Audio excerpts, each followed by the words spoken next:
m'appelle Anne, j'ai 3 enfants, j'ai habité quelques années à Lyon. Ensuite, je suis partie vivre quelques temps, 3 ans exactement, à Madrid. Et là, je suis de retour sur Lyon. On est retourné sur Lyon pour le travail de mon mari. On avait trouvé une école pour les enfants. On a eu une agence de relocalisation pour trouver un appartement. J'avais déjà un petit peu anticipé quand même en amont, parce que ça faisait un petit moment que c'était dans les tuyaux.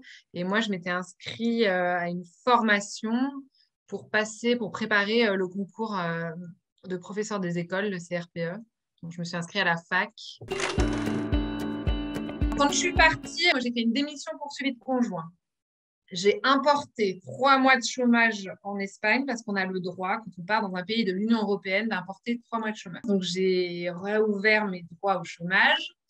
Et quand vous réouvrez vos droits au chômage, il faut dire ce que vous avez fait pendant 3 ans. Et donc, moi, j'ai dit que j'avais travaillé en Espagne.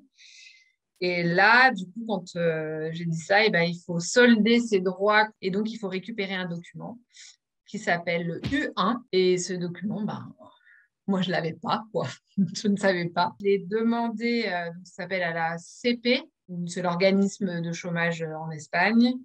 Et par chance, avec le Covid, en fait, ils ne peuvent plus vous le donner. Il faut que ce soit Pôle emploi qui le demande directement. Donc, c'est Pôle emploi qui l'a demandé.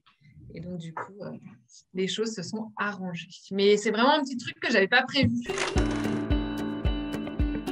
Ça a des avantages parce qu'on s'est beaucoup posé la question avant de revenir, parce qu'on était très bien en Espagne. Mais on s'est dit que pour moi, c'était quand même une bonne opportunité de pouvoir me reconvertir dans de bonnes conditions. On aurait préféré 1000 fois rester à Madrid. Hein. On a adoré la vie à Madrid. On s'est fait des super potes. Les enfants, ils étaient très heureux. Là, faut pas se leurrer. Le financier, c'est quand même le nerf de la guerre. Ce qui est sympa aussi quand vous vivez dans un pays à l'étranger, c'est de faire des trucs. C'est de visiter un peu le pays. C'est de sortir. Et on n'avait pas envie financièrement d'être bloqué là-dessus. Donc, on s'est dit que il fallait le faire, quoi. On rentrait dans un endroit où on avait vécu, on a retrouvé plein de potes, on a retrouvé la famille. Lyon, on ne va pas se mentir, c'est quand même une ville qui est très sympa à vivre. Ce qui était sympa quand on est parti à Madrid, c'est que c'est une aventure familiale. On part tous ensemble dans un nouveau pays. Et bien, mine de rien, cette aventure familiale, on la retrouve ici parce que c'est un peu pareil. Alors, même si vous retournez en France, c'est dans un endroit que vous connaissez, c'est pareil. Vous quittez un endroit, vous déménagez, vous devez retrouver des habitudes, même si vous y avez déjà été, ça a changé. La ville, elle a changé. Les choses que vous faisiez avant, vos enfants, ils n'ont pas le même âge, donc ils n'ont plus envie de les faire ou ils ne font pas la même chose. Et c'est pareil, c'est aussi une aventure familiale. On redécouvre un endroit. Les enfants, ils s'en souviennent plus, eux.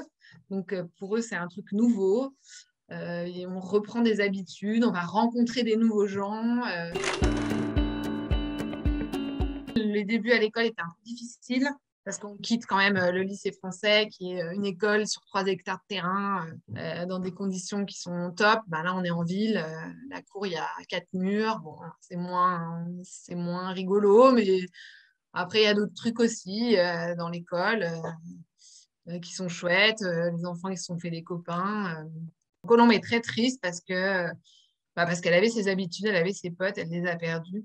Anatole, on ne sait pas trop. Enfin, il est triste d'avoir quitté Madrid, mais je pense qu'il est en même temps soulagé de ne plus avoir à parler espagnol. On ne sait pas trop où ça va aller parce qu'on a trouvé une nénette qui parlait espagnol et qui va les récupérer à l'école, mais sauf qu'ils ont compris, les enfants, qu'elle parlait aussi français. Et donc, elle leur parle espagnol, mais eux, ils lui répondent en français. Est-ce que ça tiendra? On ne sait pas. Pour le moment, ils parlent toujours espagnol. On les teste de temps en temps. À la base, j'avais essayé d'inscrire Colombe à l'École internationale de Lyon. Il y a une section espagnole. Sauf qu'il ne prenait pas Anatole, qui, lui, est en maternelle. Et en plus, l'École internationale est loin. Passer ma vie à en emmener un dans une école, l'autre de l'autre côté, j'avais pas envie. Et en plus, il y avait un examen à passer. Je trouvais que c'était un peu difficile, quoi, pour rentrer en France, faire un examen.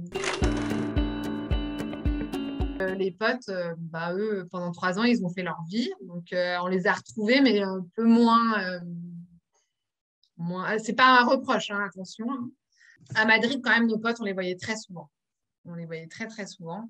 Et là, eh ben, on les a vus, mais on les voit moins parce qu'ils ont d'autres routines, d'autres trucs. On est parti à 3 ans de Lyon. La ville, elle a énormément changé. Alors, il y a des trucs qui sont restés aussi. Moi, par exemple, pour l'inscription de la crèche de Ninon, oh là, ça a été un truc...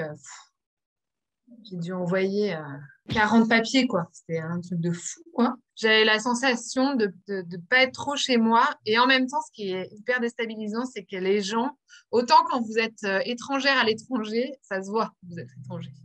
Et bien là, quand vous êtes quand vous êtes en France et que vous êtes dans un endroit que vous ne connaissez pas, ça ne se voit pas. Et du coup, c'est hyper déstabilisant. Du coup, vous vous sentez un peu con-con, quoi, parfois, où vous dites, purée, ça, je n'avais pas du tout prévu. Et en fait, les gens, ils se disent, ils doivent se dire, elle est débile, la meuf.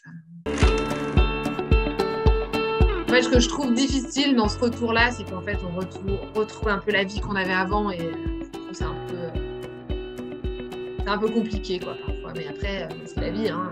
Quand vous vivez à l'étranger, l'avantage, c'est que votre quotidien, il est quand même fun parce que vous vivez dans un pays étranger, quoi.